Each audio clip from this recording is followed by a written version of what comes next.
Bonjour à toutes et bonjour à tous dans ce tutoriel sur la sécurité informatique. Aujourd'hui nous allons parler des injections SQL.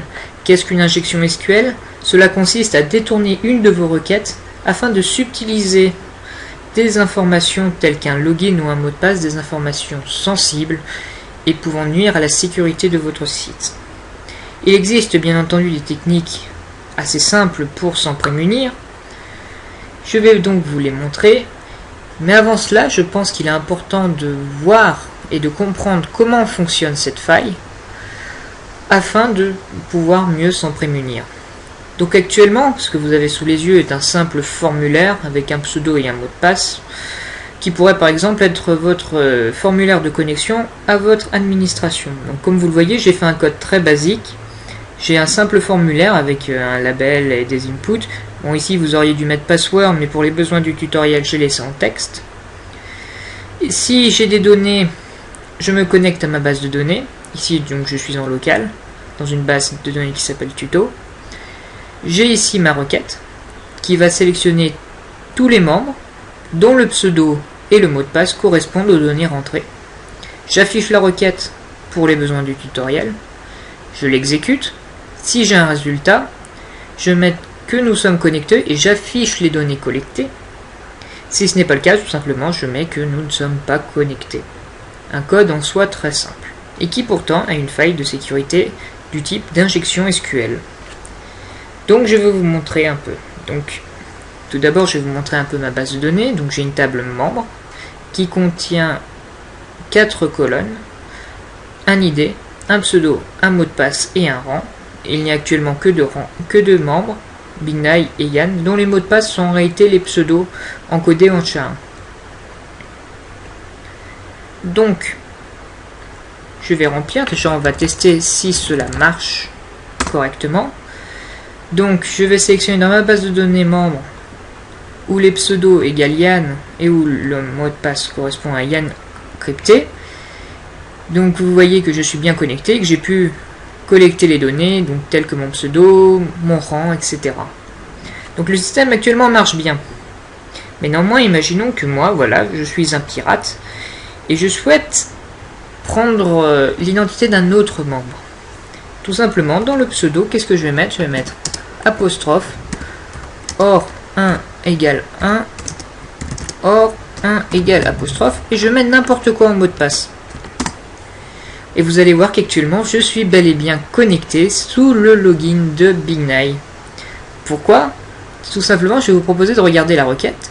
Cela fait un select all from membre, where le pseudo est nul, ou 1 égale 1, ou 1 égale chaîne vide, et le mot de passe égale n'importe quoi.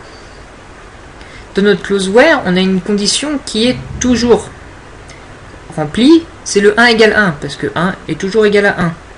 Et comme il n'y a que des conditions OR, en réalité la clause where sera toujours respectée. Autrement dit, notre requête va retourner l'ensemble des résultats de notre base de données. Comme j'effectue dans mon code une fois un fetch, je vais prendre les informations du premier membre enregistré dans la table. Et en plus, généralement, le premier membre connecté et enregistré, c'est bien généralement l'administrateur.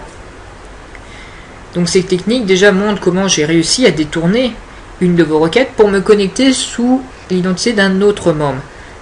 Mais cette technique a une petite limite puisqu'elle me permet de me connecter sous l'identité du premier membre enregistré sur la table. Mais figurez-vous que nous pouvons aller plus loin et prendre le contrôle d'un compte d'un membre précis du moment que l'on connaît son pseudo. Et les pseudos n'ayant rien de mystérieux, je le connais donc. Imaginons justement que je veux prendre le contrôle du compte de Yann. Qu'est-ce que je fais? Je mets tout simplement Yann, apostrophe, tiret, apostrophe, et je mets n'importe quoi. Donc là, je m'explique. Je suis bel et bien connecté sous le login de Yann. Vous voyez que j'ai pu collecter ces informations. Pourquoi? Lors de notre requête, je mis un select all from membre, where pseudo égale Yann, tiret, chaîne vide et mot de passe égal. Où est le problème ici? Vous vous dites déjà, qu'est-ce que c'est que ces tirets-tirets? Eh bien, figurez-vous que ces tirets, ces deux tirets, correspondent à un commentaire SQL. Autrement dit, lorsque je mets ces deux tirets, ce qui suit est commenté. Autrement dit, ne sera pas interprété par le serveur SQL. Comme dans notre cas, le pseudo est avant le mot de passe, tout ce qui est ici sera tout simplement pas pris en compte par notre serveur SQL, et donc notre requête qui sera exécutée, elle sera tout simplement select all from membre where pseudo égale Yann, et donc il va tout simplement me retourner toutes les informations de Yann sans que j'ai eu besoin de connaître son mot de passe. Donc cela a été possible tout simplement parce que j'ai mis le pseudo avant le mot de passe. Une technique simple de se prévenir de ce type d'attaque, c'est tout simplement d'inverser. Mais il y a une manière beaucoup plus simple et de prévenir l'ensemble des deux attaques que je viens de vous montrer. Vous avez dû voir dans notre code qu'à chaque fois pour vouloir utiliser une injection SQL, j'ai dû utiliser un apostrophe. Ce qui serait bien, c'est que je puisse échapper cet apostrophe pour qu'il ne soit plus interprété. Et bien justement, les développeurs de MySQL ont développé une fonction qui est justement là pour ça. Elle s'appelle MySQL Real Escape String. Et cette fonction, qui prend donc notre chaîne de caractères en paramètres, va échapper les caractères qui sont ici. Et ce qui nous intéresse notamment, le guillemet et l'apostrophe, qui peuvent servir à pirater, ou du moins servir à faire une injection SQL dans notre serveur. Donc tout simplement, retournons dans notre code et appliquons cette fonction sur notre variable pseudo, MySQL Real Escape String. Voilà. Pas besoin de l'utiliser pour notre mot de passe. Pourquoi? Parce que notre mot de passe est crypté en SHA-1 et donc le texte ne sera pas interprété vu qu'il y aura une ligne cryptée. Donc en réalité, dans nos données sensibles, il n'y a que le pseudo qui peut être détourné. Donc il n'y a que celui-là à sécuriser. Donc j'enregistre et vérifions si le hack marche toujours. Donc si je mets celui-ci, il y a un mot de passe bidon, vous voyez que cette fois, les apostrophes sont échappées et du coup notre requête va chercher dans la table membre s'il y a un pseudo qui correspond à Yann apostrophe tiret apostrophe et avec un mot de passe qui ici n'importe quoi, et bien sûr il ne trouve aucun résultat, ce qui explique que je ne suis pas connecté. D'ailleurs on va tester l'autre, mais vous conviendrez que normalement voilà, je n'ai pas pu me connecter pour la même raison. Donc là certains membres me disent oui c'est très bien, tu utilises MySQL, mais moi j'utilise un outil un peu plus développé qui s'appelle PDO. Eh bien je vous propose tout simplement de voir si PDO est plus sécurisé ou pas. Bien, donc j'ai fait les changements nécessaires, donc désormais j'utilise PDO qui va exécuter ma requête. Donc je vais enlever le MySQL Escape String d'ailleurs.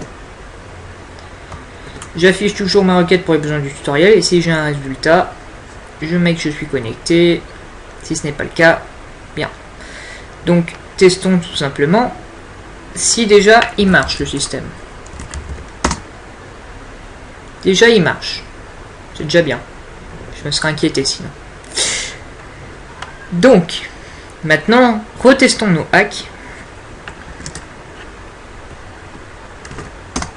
Eh bien, vous voyez, à notre grand désarroi, cela marche toujours.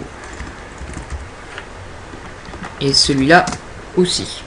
Pour les mêmes raisons que le précédent. Là encore, PDO, comme MySQL, propose une fonction pour en réalité échapper nos données.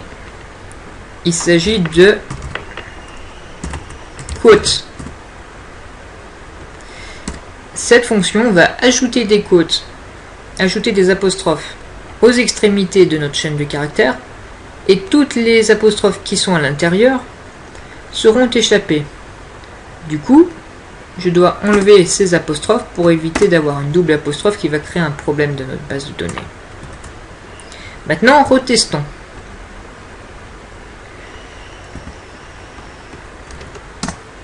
Et vous voyez que comme tout à l'heure avec le MySQL Real Escape String, les apostrophes sont échappées. et de ce fait je ne peux plus être connecté. Je vous montre quand même avec l'autre, mais vous vous doutez bien que cela ne marche pas plus. Donc là vous me dites oui, PDO utilisé comme ça est risqué, mais moi j'utilise les requêtes préparées. Est-ce que c'est aussi dangereux? Eh bien je vous propose encore une fois de tester. Nous revoilà, donc j'ai fait les changements nécessaires pour faire une requête préparée. Donc rien de bien inhabituel si vous avez l'habitude, j'ai tout simplement fait un prepare de notre requête avec 2 points d'interrogation. Et ensuite j'ai fait un execute avec un tableau qui contient notre pseudo et notre mot de passe encrypté. Et donc tout simplement je vous propose que comme tout à l'heure nous allons essayer de voir si les injections SQL marchent ou pas. Donc bon, du coup forcément ici on voit les points d'interrogation, donc ce n'est plus vraiment utile. Mais ce que l'on peut voir notamment, c'est surtout que nous ne sommes pas connectés. Bon, je vous montre également pour l'autre, mais cela va de soi. Pourquoi? Parce qu'en réalité, il y a une étape intermédiaire lorsque l'on fait l'execute. C'est qu'en réalité, les données passées dans le tableau vont subir la fonction quote avant d'injecter dans la requête. C'est pour cela d'ailleurs que nous ne mettons pas d'apostrophe à côté du point d'interrogation. Donc là, vous vous dites, c'est bien. Maintenant, je sais que j'ai plus qu'à utiliser les requêtes préparées de PDO et c'est bon.